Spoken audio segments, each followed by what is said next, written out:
ndiye komnye umthandazo.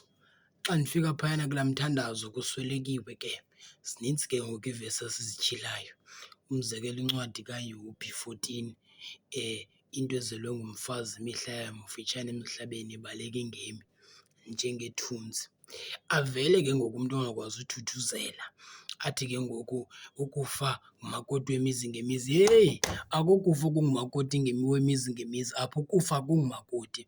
Akekho umakoti othi xa efika emzini alile. Uyabona umfundisi mna othi ke ngoku umfundisi ethuthuzela athi ukufa ngumakoti wemizi ngemizi, ndivele ndiqonde into yobana ngaba yeka wena fowukhasa ekubeni ushumayela ivangeli, ungathuthuzeli because uyohluleka. Awukwazi uzokufanisa ukufa, ufanise ukufa nomakoti, awukwazi. Awuzuthi ke at least akuhlangale ungehliyo uzothi ukufa ngumakoti wemizi ngemizi. Good people, mna uyabona umntu ozawuthi umakoti uthi ukufa ngumakoti wemizi ngemizi ngowam umngcwabo. Nalibona elo box liphuma ngomnyango, serious. Nalibona elo box liphuma .